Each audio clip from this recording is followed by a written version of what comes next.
Fala pessoal, mais um dia aqui na obra, mostrar para vocês aqui como que avançou a obra. Antes de prosseguir já vou pedir para deixar aquele like, comentário, curtir, se inscrever no nosso canal para ficar por dentro. Então é isso, de cara vocês já podem perceber que a gente iniciou a madeira. Então vou explicar um pouquinho para vocês aqui essa parte da madeira. Curioso aqui que você já pode reparar, corda amarrada aqui na árvore, corda amarrada aqui. Então essas são técnicas construtivas aí para puxar a madeira para o lugar, né? A madeira utilizada nessa estrutura foi toda em eucalipto. Então o eucalipto ele tem como característica é uma madeira que tem um excelente custo-benefício, né? Mas uma das características dela é ser um pouco mais torta e às vezes rachar um pouco mais as pontas, né? Então isso não é uma madeira que não dá para utilizar na obra, né? Como vocês podem ver, tá tudo no local, tudo bem amarradinho. O pessoal ainda está fazendo, mas às vezes precisa utilizar um pouco ali do conhecimento técnico para colocar as peças no lugar, né? Então, antes de prosseguir com a madeira, vou mostrar para vocês aqui, a telha já chegou na obra. Essa telha é uma telha cerâmica, uma telha piso.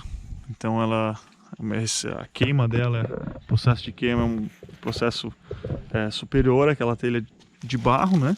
Então tem uma resistência melhor. Ela é impermeabilizada também. Vou puxar uma para vocês aqui, dar uma olhada. Então pode ver aqui, ó, ela é bem uniforme, os encaixes bem definidos, né?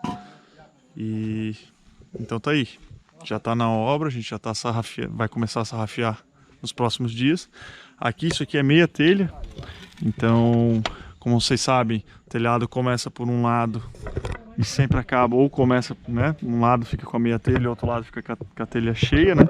Por causa dessa voltinha da telha, então eu não posso terminar ela com um lado liso, né? Então é colocada a meia telha para fazer o acabamento.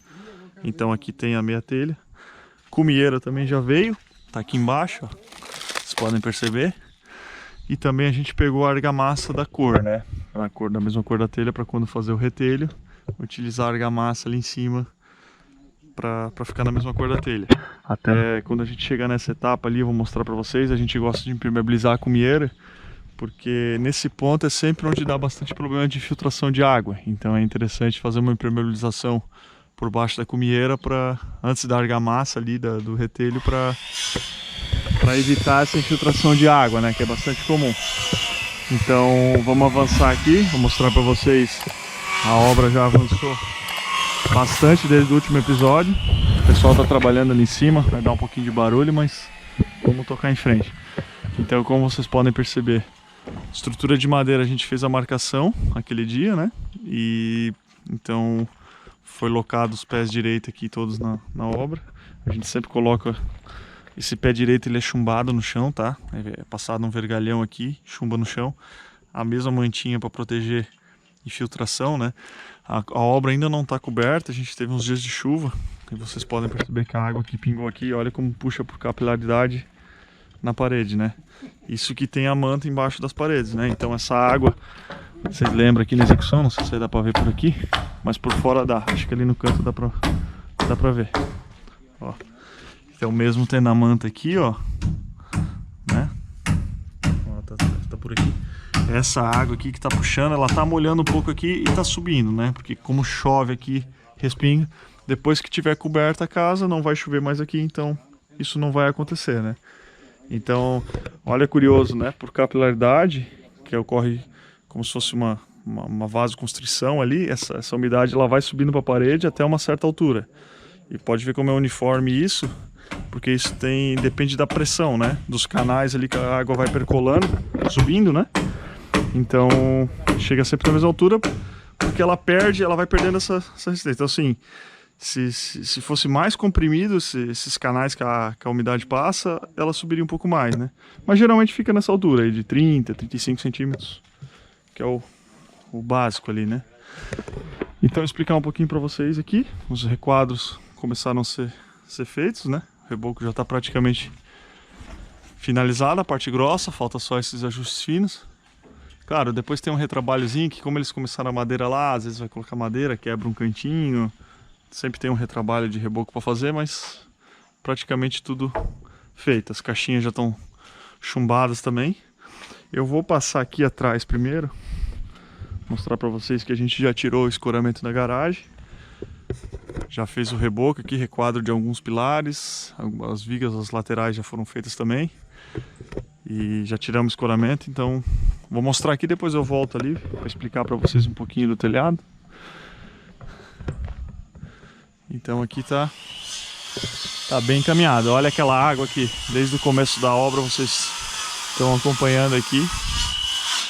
O terreno é bastante úmido, né? A gente fez um chapisco bem grosso, até por causa dessa umidade, né? Como vocês podem perceber. Olha o chapisco grosso que a gente fez. Para evitar aquele processo que eu mostrei para vocês na cozinha por capilaridade, esse tipo de chapisco, ele é bastante eficiente, tá? Vocês podem ver que aqui a água tá aqui e não tá a marcação como tá lá na parede. Porque quando é um reboco fino, assim, ó, a tendência é que os canais eles criam essa vasoconstrição e a água sobe com mais facilidade. Quando você deixa mais grosso assim, a água ela não gera esse canal de pressão que faz a água subir, né? Então a água ela bate aqui e cai, e a tendência é que fique assim. Então assim, por isso que a gente até nem recomenda fazer um reboco fino na parte dos baldrames, por causa disso. Se essa parte aqui fosse o reboco fino, toda essa água que está aqui, ela subiria e essa umidade ficaria constante. Mais ou menos na mesma altura que eu mostrei para vocês lá na cozinha, 30 35 centímetros. Então, esse chapisco ele tem essa função, tá? Além, claro, da estética, de dar um acabamento na viga, principalmente essa função de impermeabilização, né? Então aqui vocês podem ver funcionando na prática. E quanto mais grosso, melhor, né? Claro, tem que cuidar ali da pega do material, né? Fazer a liga, mas quanto mais grosso, menos a água vai subir por pressão, né? Aqui essas paredes, elas vão ser colocadas piso, né? Piso cerâmico, então nesse lavar, por isso que o reboco tá dessa forma, né? Não precisa fazer reguadinho, bonitinho, porque o acabamento não é reboco, né? Piso cerâmico.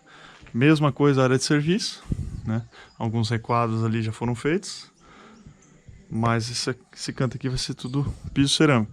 Essa área aqui vai ser piso cerâmico no chão e nas paredes, né? Aqui já não, aqui vai ser o acabamento, né? De reboco mesmo, pintura, calfina, não sei que tipo que o cliente vai escolher ainda. A gente não foi contratado para isso, né?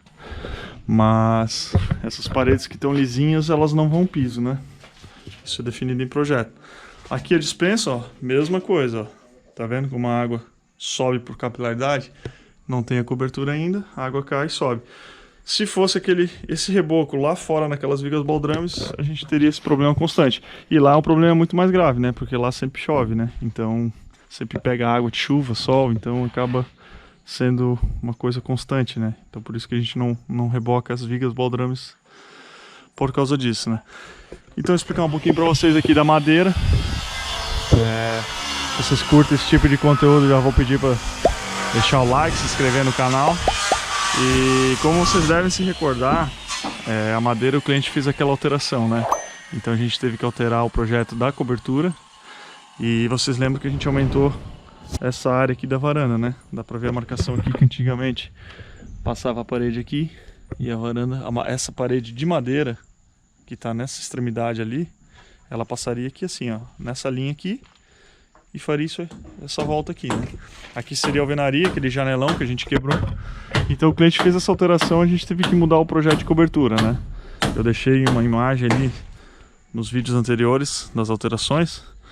E aí vocês devem se recordar que eu expliquei em um dos vídeos que mudava essa estrutural da cobertura. A gente teve que passar essa linha mais grossa aqui, que é uma 830. Botamos um pontalete aqui no meio. E dividimos o telhado em duas águas. Antigamente, como aqui tinha essa divisória, o telhado ele vinha aqui e fazia uma espécie de um L, porque o telhado da varanda aqui era independente. E agora ficou uma coisa toda contínua, né? Então a gente teve que biapoiar essa viga ali, apoiamos lá, apoiamos aqui na parede da lateral.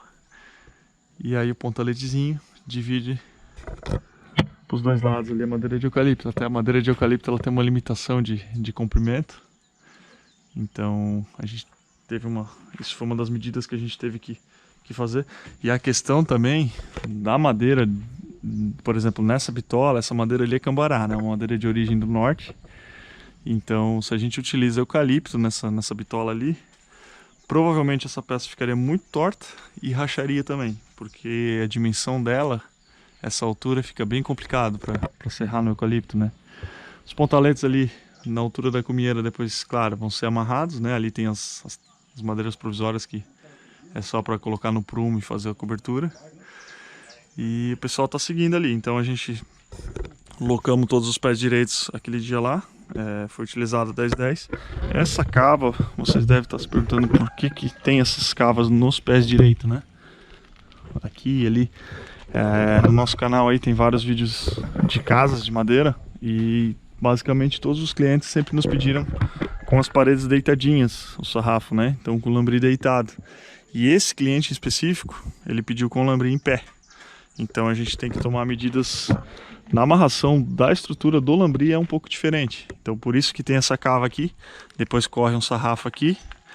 Vai ser feita uma cava no meio aqui também, de fora a fora, né? Aqui não, porque é abertura. E em cima, né? Isso é feito justamente para poder depois amarrar o lambri, né? Pregar o lambri em pé conforme o cliente nos solicitou. E vou mostrar para vocês um pouquinho da casa aqui. Olha como ficou amplo esse espaço. E o pessoal tá seguindo na madeira aqui. Aqui depois vem a parede de madeira, né? Quando eu expliquei que aqui viria um pé e a porta do quarto abriria aqui. Deixa eu passar aqui. E aqui os pés estão todos prumados, eles estão fazendo esse lado do telhado agora. Aqui no meio tem uma janela, por isso que o espaçamento é maior, tá? Então isso tudo a gente fez a marcação aqueles dias, né? Esse é o quarto dos fundos, passa a parede aqui depois, a porta abre ali. E aqui é o quarto da suíte. Vai ficar bem amplo essa suíte, com o banheiro lá que você já conhece. E o pessoal tá fazendo a cobertura aqui agora. Essa madeira toda selecionada, tá? Apesar de ser um eucalipto, a gente seleciona esse eucalipto lá na madeireira. E claro, ainda das condições, ainda é uma madeira aqui de boa qualidade, né? Porque o eucalipto, às vezes, dependendo do tipo e da espécie, ele é bem complicado, bem ruimzinho de trabalhar, mas esse não é o caso. A corda aqui, uma das cordas para puxar aquela terça para cá, porque provavelmente ela estava torta. E é isso, pessoal, agora a gente dá prosseguimento nessa parte da madeira. Então, fazendo aqui agora essa parte dos caibros. Aí, com a telha na obra, a gente começa o sarrafamento, faz o gabarito, cobre. E aí, para as próximas etapas, a gente já deve trazer o forro de madeira e o lambri. O forro de madeira na área da sala vai ser por cima dos caibros. Então a gente tem que tomar algumas medidas ali também para a questão do espaçamento entre o forro e a telha, para a questão de elétrica. Se o cliente de repente quiser embutir um spot de luz, não for pendente, precisa ter esse espaço. Então, claro que o forro, por ser uma madeira de encaixe, né, não é interessante que ele molhe na obra, né? A gente precisa evitar ao máximo e preservar essas madeiras, né? Porque a madeira, quando ela tá virgem, sem pintura, sem nada, qualquer alteraçãozinha de teor de umidade, essas madeiras podem gerar problemas depois, né? Abrir gretas e tudo mais, né? Então a madeira precisa estar bem seca, seca de teor de umidade e seca de chuva, né? Porque não é só estar seca por causa do teor de umidade. Então a gente deve trazer o forro, vai colocar o forro por cima dos caibros, sarrafear e botar a telha. Do outro lado aqui, a gente sarrafeia, coloca as telhas e faz a estrutura do forro posteriormente, né? Então é isso, pessoal, eu vou encerrar esse vídeo por aqui. Vou pedir para você se inscrever no canal para acompanhar as próximas etapas. E agora nos próximos dias a gente deve estar começando a fazer a cobertura, né? A parte de cobrir esse telhado e começando já as paredes de madeira, né? Agora o processo deve ser mais rápido aí. A gente saiu daquela etapa suja. Se vocês quiserem acompanhar, tem todos os episódios dessa obra no nosso canal. A gente tem desde o dia de locação de obra, quando foi feita a casinha, quando veio aqui, fez o gabarito, aonde ia ficar a casa. Então é bem interessante para quem gosta desse tipo de conteúdo. Beleza, pessoal? Vou encerrar por aqui e aguardo vocês aí nos próximos episódios. Valeu!